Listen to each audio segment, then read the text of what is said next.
Okay, welcome to this February update. In January. Just at the end of January, aren't we? So yeah. Thought we'd get this out of the way because I've got a few things sort of coming up, and we just want to sort of tell you about them. And Poppy and Tara at the groomers, aren't they? So it's nice and quiet, isn't it? Peace at the moment. They've been barking at just about everybody this morning. Yeah, so I took a little bit of footage of them having a tea last night.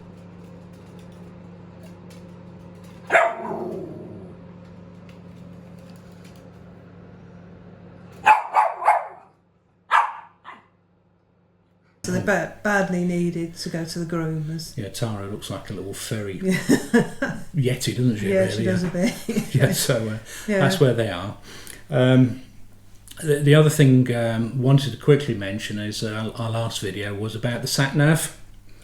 And you wanted to say something about the sat-nav, didn't you? Well, yeah, we had some comments about the fact that it's got the Caravan and Motorhome Club sites on there, but sometimes it takes you to the wrong entrance or down the wrong road. Yeah. And to be fair to it, we had the same problem with previous Mrs. Satnag. Yeah, and the one in the car and the one in the car, and also with some friends who gave us a lift, and we went back to, it's particularly Clumber Park seems to be a problem.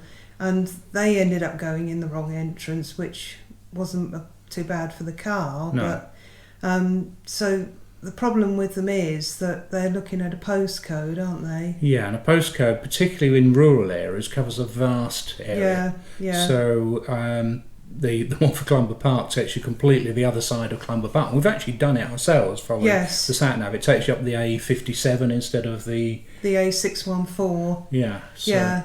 Which is, I think you could get in that way. Yeah. Into Clumber Park originally. Yeah. But that gate is now closed. Right. Okay. As we found, we had to turn round, didn't we? And we've got the car on the back. And It'd be much better if the people who do the point of interest actually did it on that 3-word system. You know, where you have 3 words that define a 5 metre square. You'd know exactly where it is.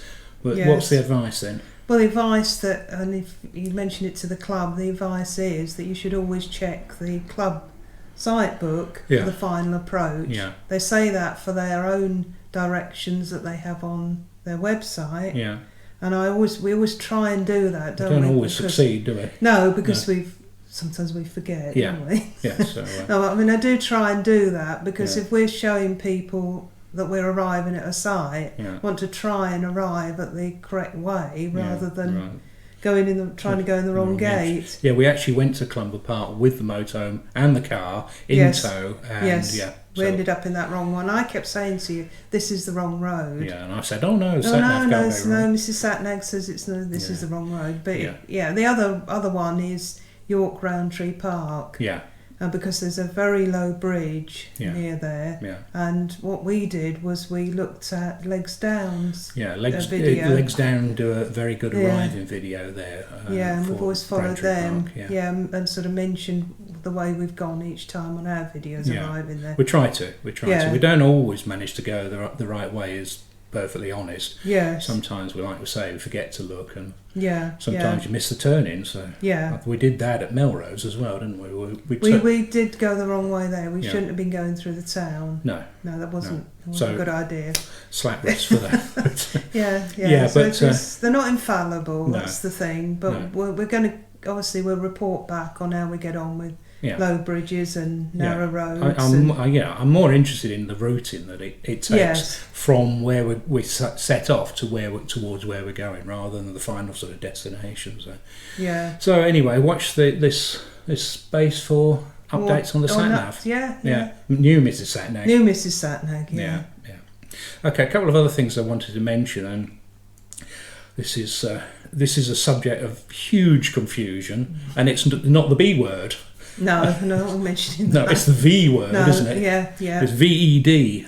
And we mentioned a few videos back about I think when we went to Todd's, about the changes to the Vehicle Excise Duty and how there's a 705% increase on some motorhomes. Yeah. Now, it's not as simple as there's a 705% increase on all motorhomes. No. And there's an article in MMM this month's. Is it this month's? I think it's a March one, isn't it? No, it's February's. Oh, February's. February's one. I don't know what's happened to March. I couldn't find it. Right. But it's well worth having a read. I'll pick out some of the highlighted bits. So just excuse me if I read a little bit of this to you.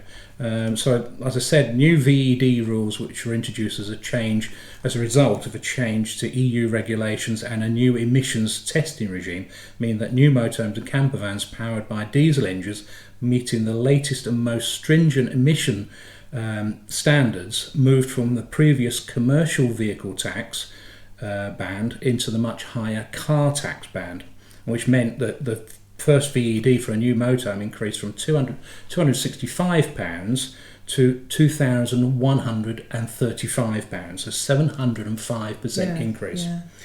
So owners are now liable for an annual charge following the 5 years of that of £465, and that's up from £265.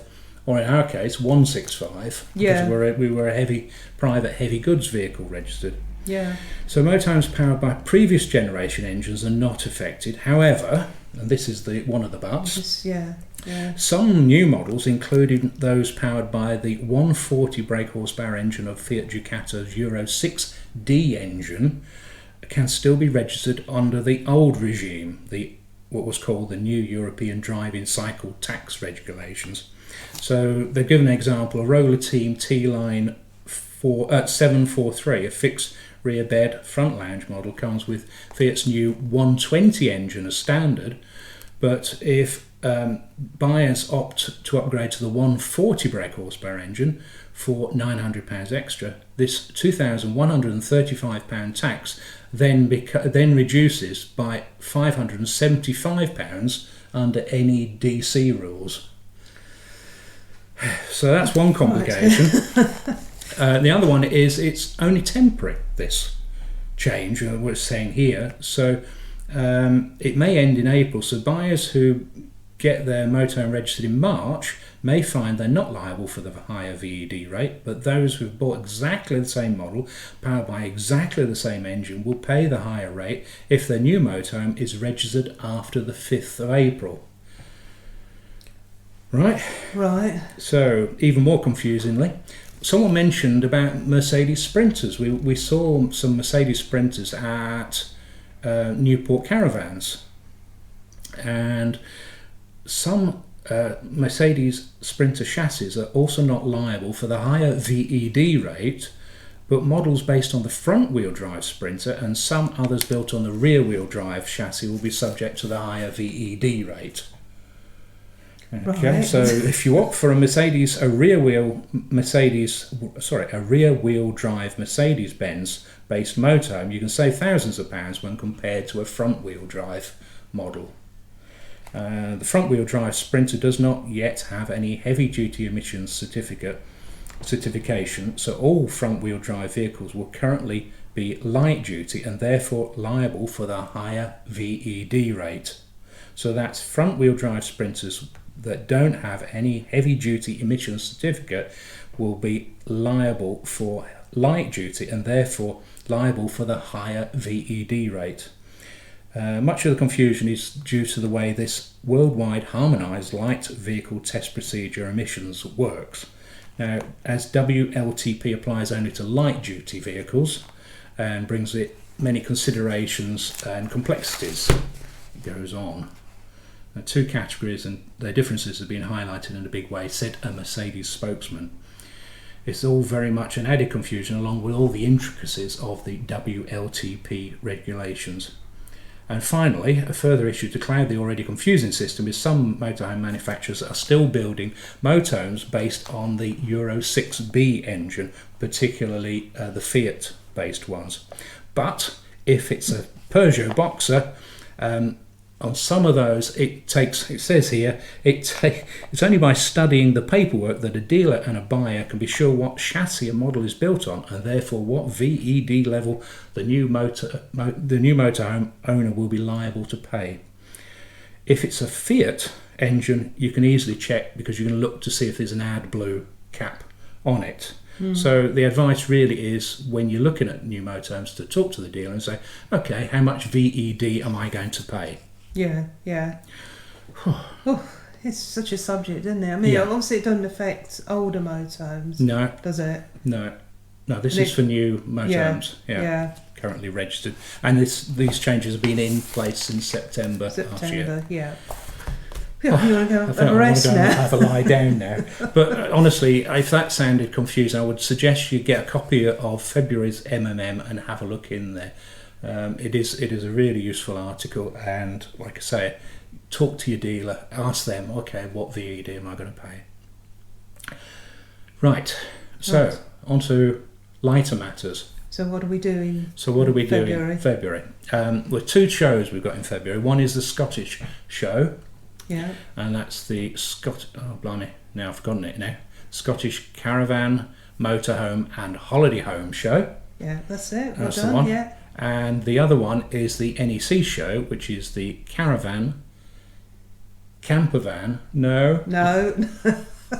Caravan. Camping and Motorhome Show. Caravan, Camping and Motorhome Show. I think that's right. Oh, is that the NEC? Is that the NEC? I'm sure we got that wrong. So anyway, let's talk about the Scottish Show. I'm just going to call it the Scottish Show. Yeah. And that's on from Thursday the 6th of February to Sunday the 9th of February. It's basically a dealer-led show. So you will see a lot of dealers there. I've sort of listed some of them here. We've got BC Motorhomes, Duncan's, ES Hartley, Kimberley, Perthshire Caravans, Preston Caravans, Ropers, Motorhome Company, and they're the people who do the Benamars, Tyne Valley, Knaus, Wild Axe, Hillside Leisure, and to pay for it all there's Equity Release Scotland. So if you're looking to fund your motorhome, maybe that's someone you want to talk to. But there are a lot of accessories there, and there are a lot of other sort of dealers. It's quite a big show, and we're trying to pick up on some of the other aspects of motorhomes rather than just having a look at motorhomes per se. Because I do feel by the time we've done the October show and we've finished with the February show, we've probably looked in Swift Contiki Sport 574 about 9 times, haven't we? Yes, and we can also look at one of those anytime we want, can't we? True.